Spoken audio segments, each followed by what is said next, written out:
Hoje a liturgia nos insere no terceiro domingo do tempo comum.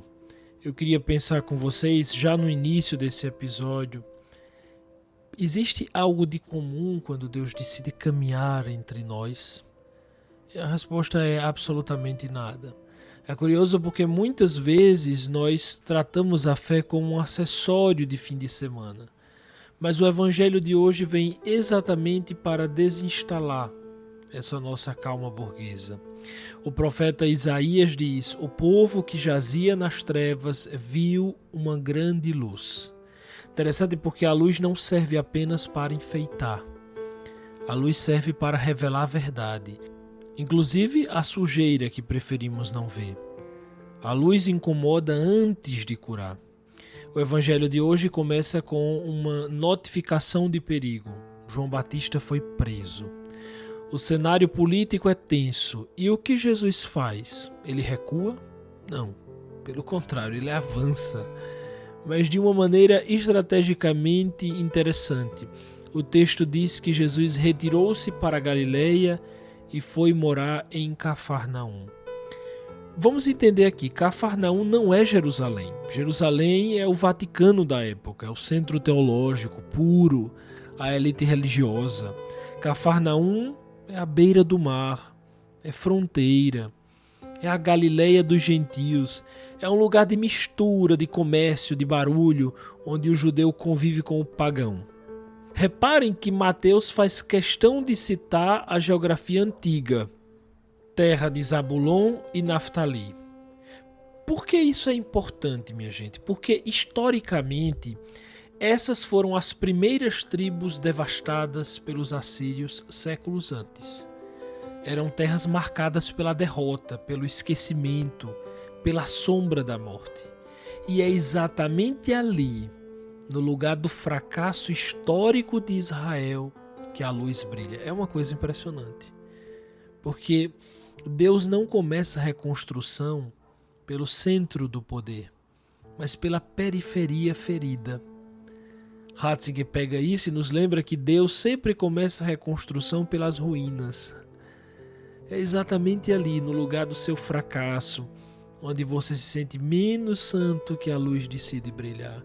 Todo mundo esperava que ele ia aparecer em Jerusalém. Ele apareceu no lugar da mistura. Pensem comigo, meus irmãos, Jesus escolhe o lugar impuro para inaugurar o reino. Ele vai para a encruzilhada do mundo e lá ele profere a primeira palavra de seu ministério público neste evangelho. Atenção, a primeira palavra dele não é eu sou Deus, ou sobe em cima de um espaço alto e diz adorem-me. Não. A palavra é um imperativo grego fortíssimo.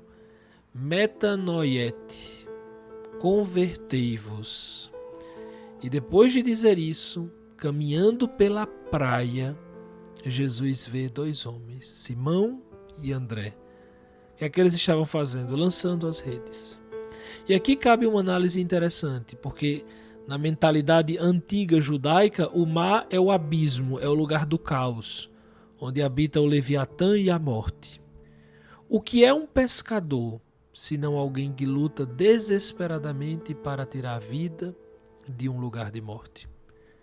Pois bem, Jesus olha para eles e faz uma proposta de sublimação.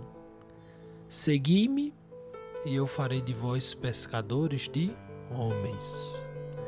O que ele está dizendo aqui é muito profundo. Até agora vocês tiravam peixes para que eles morressem e vocês vivessem.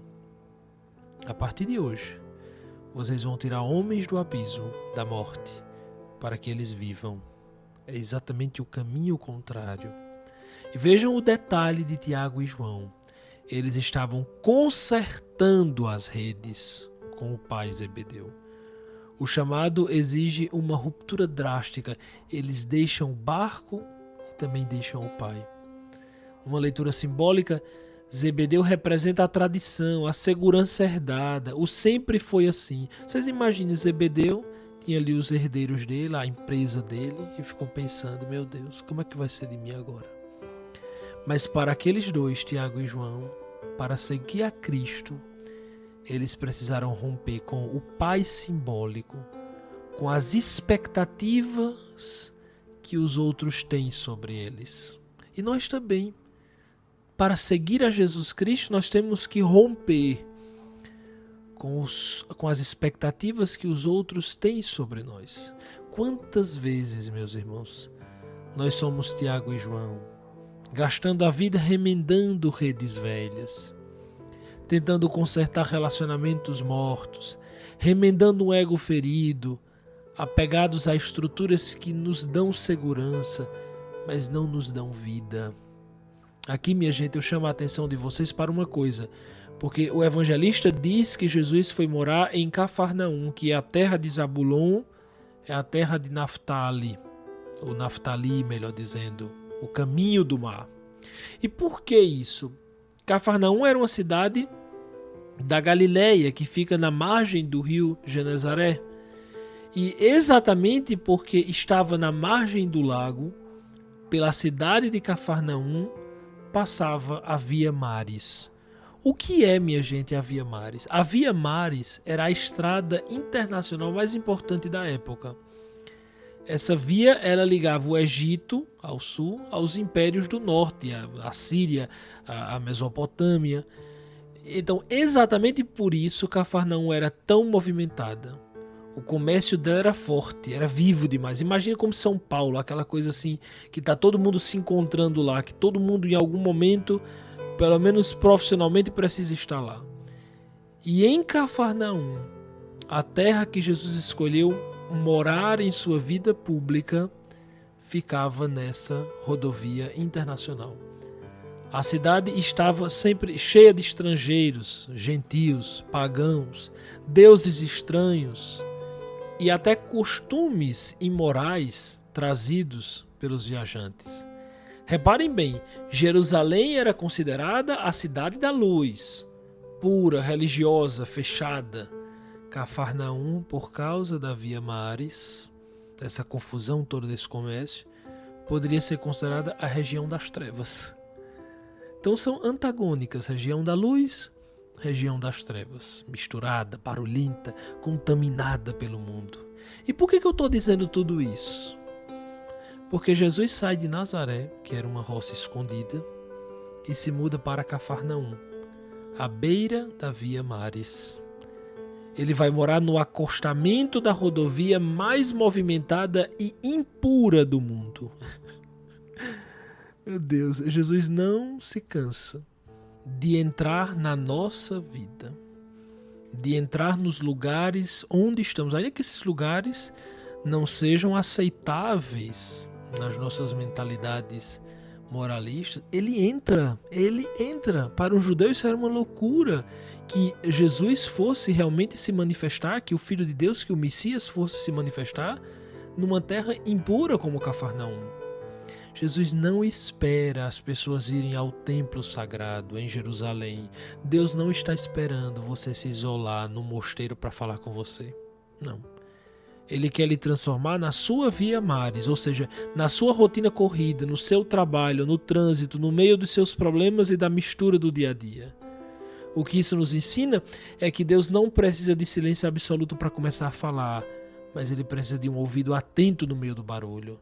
No meio do barulho das redes sociais, no meio do barulho dos nossos trabalhos, no meio da movimentação de nossas vidas, é preciso que nós tenhamos um ouvido atento ao Senhor.